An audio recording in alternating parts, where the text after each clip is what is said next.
In this episode, I answer a question from a massage therapist named Will, who is from Texas and is trying to decide if they should invest in a business coach for their practice that has gotten stagnant in year 5 of being open.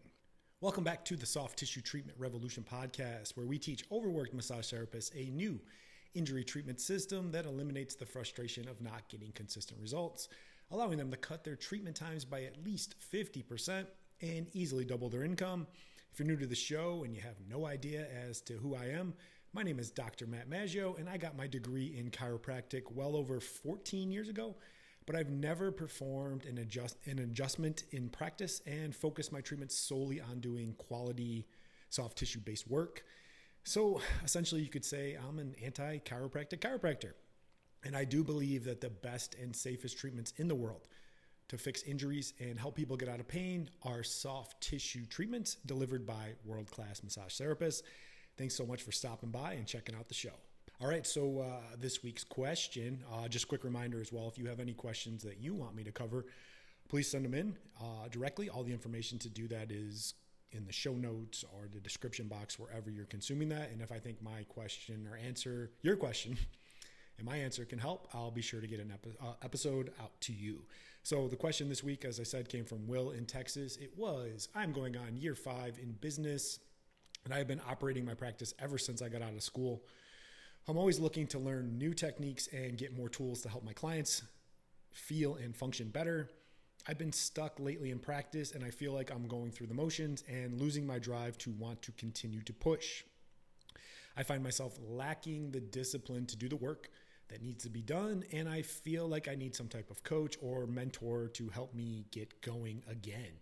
It seems like there are a lot of so-called coaches and mentors out there, and I'm having a hard time deciding who would be the best to work with and help get me out of my funk. What should I look for in a business coach, or do I even need one? Thanks again for that question, Will, and sending that in. I actually get a lot of these questions where people are just kind of stuck and stagnant on the verge of burnout. You know, they're doing good, but they're kind of losing that drive and that passion. I've been there. We've all been there. Sometimes you get stuck just kind of, going through the motion. So to answer the question, do you need a mentor or do you need a coach? Definitely an emphatic no. So I guess we can just end the podcast there. You really don't need someone, but I guess I'll dive in a little bit deeper. Let's be honest here. I'm seeing it more and more. It seems like everyone out there is a mentor or a coach or a life coach. I don't spend a ton of time on social media that much. I really just go on there, post my content, get off of there. But every once in a while, I'll take some time to scroll just to kind of see what people are up to. And I'm amazed at how many of these business coaches are out there, and they make the stupidest videos. It's just them sitting there in a coffee shop in front of their computer, and they type out all this stuff about how you can change your mindset and the way you approach things, and you can transform your business. And they're all coaches. Everybody's a coach. Coach.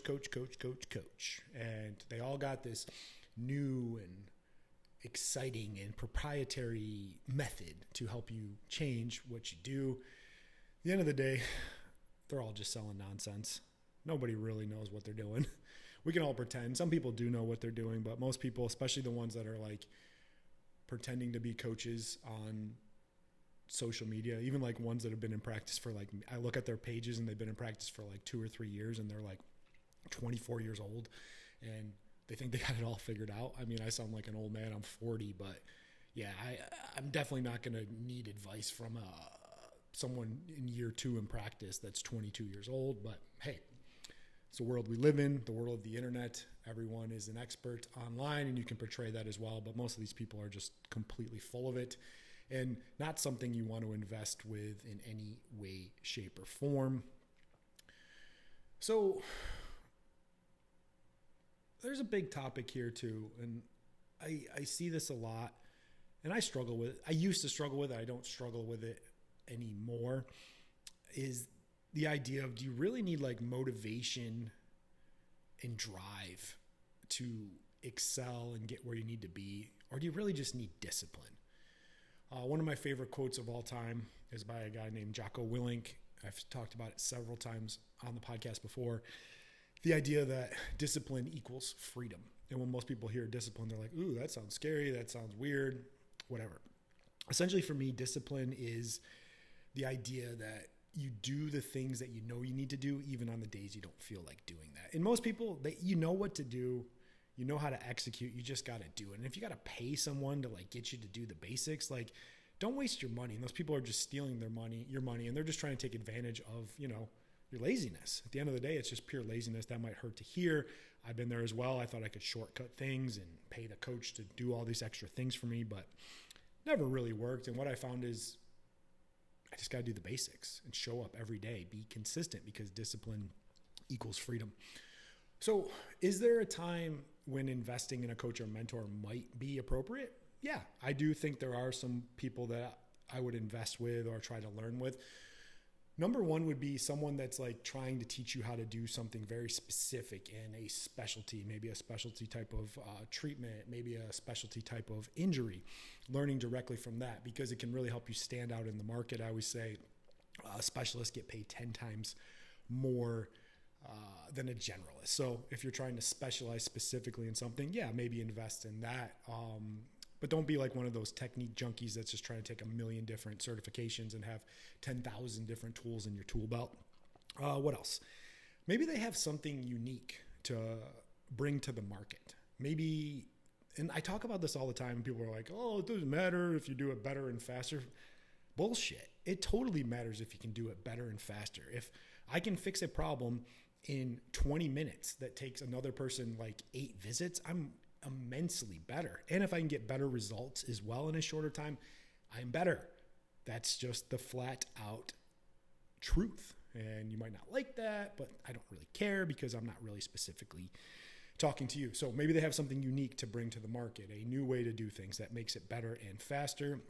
And lastly, maybe they have like a specialized system that really improves your practice. Maybe they have like a really dialed in marketing thing or a sales system, a referral system, like something that you're not actually doing. That could be worth learning as well. That can be something worth investing. So what do you look for if you do want to have a coach or a mentor, or you want to invest with someone? Number one is, have they done it for themselves? Do they actually have a real business, like a thriving business? Or are they just going to the freaking Starbucks every day and filming some stupid video of them just sitting there on their computer? Do they have a real business that they're in every single day and learning? Next is, do they have examples of people besides themselves that have done it using their system?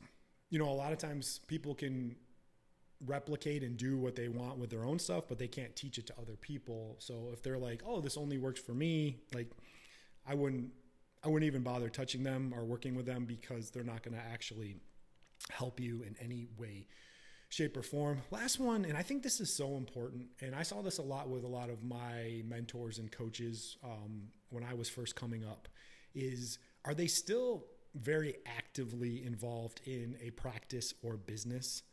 That is really key to me, because things are always changing. They're always evolving, and being in the real world out there, really kind of getting your ass kicked a little bit each day and understanding what other people are going through and what's really going on. You don't want them to be some dinosaur teaching some old outdated shit that doesn't even matter.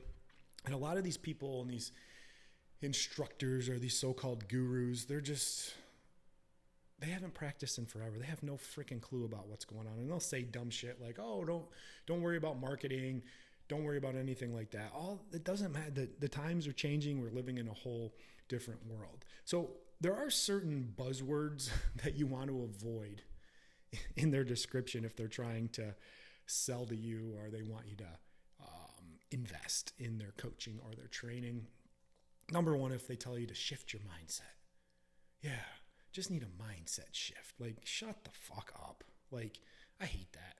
Like, just change your mind, your mindset, and everything will change. Trust me, I am very big on limiting like negative thoughts and limiting beliefs in your head. But if you're going to fix all your problems just by changing your mindset, it's not going to change. That's that whole motivation side of things too. You just need more discipline. Next is manifesting, like Just think about what you want and it'll magically come there. I'm a big believer in like active visualization, in thinking about things and trying to play them out in my head, but it still takes action. You can't just like set it and forget it and throw it out there and then be like, yep, it's all going to come to me because I manifested it. Like, get the hell out of here.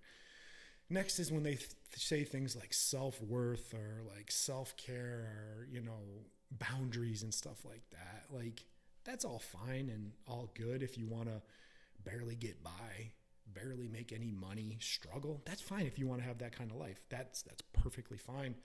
But there is a lot of sacrifices and things you make if you want to be truly great and help as many people as possible. Lastly, thing I hate the most, they're like a self-proclaimed guru or a master or a level 5 Jedi, some type of bullshit. And they're like on level 50 of whatever. Like, nobody cares. I don't care. I hope you don't care as well. Like, nobody cares except for that person. So what should you do instead? I really don't think you should hire a mentor or coach, especially if you're just looking for motivation.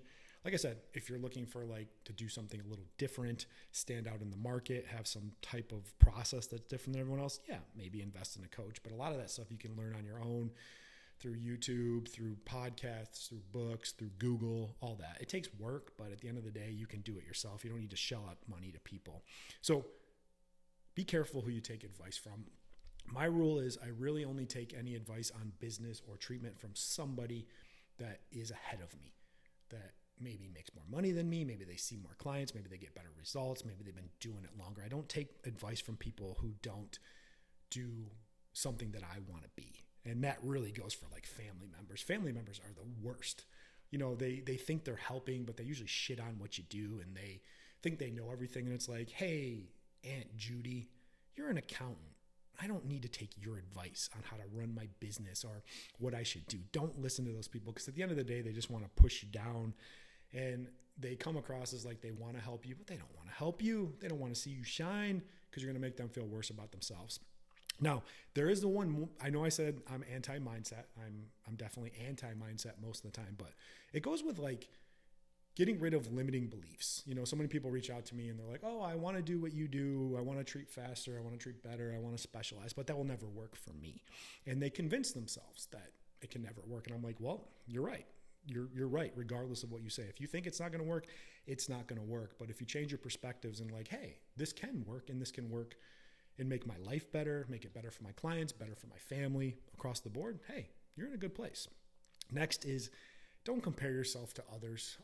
What do they say? Comparison is like the thief of joy. What I really try to do is like compare myself to who I was yesterday or a month ago or a year ago.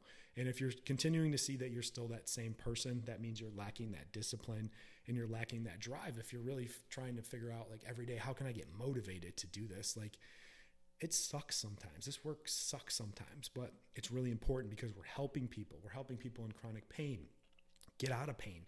It can suck a lot out of you and can cause some issues. Next thing is just be willing to suck at something for a little while. A lot of times people learn something and then they're like, oh, I want to be really good at it right away. I'm not good at it right away. It's like, well, what did you expect? You just started. When you were a kid and you hopped on the bike, you didn't ride it perfectly right away. You had to fall and do stuff a bunch of times. So be willing to suck at something for a little while, but continue to show up and push each day. And lastly, don't fall for charlatans or shortcuts and these gurus promising all this shit who haven't even done it in the real world. And they're just sitting at Starbucks filming on their computer, pretending like they're this amazing coach that can change your life. They're so full of crap. I bet their business sucks. I bet their life sucks. I bet everything sucks about them because they're having all this extra time to do that. If they were actually doing something valuable and really important, they wouldn't have time to sit at Starbucks and film some stupid video that everyone else is filming. A little ranty there towards the end, but that's all I got. As I close out every podcast and every video, go out there and be great this week. The world needs access to your amazing treatments so they can stay the hell away from the traditional medical model of pain pills, injections, and surgeries that only make things worse and ruin people's lives. I appreciate you listening or watching, and I'll catch you on the next one. Bye.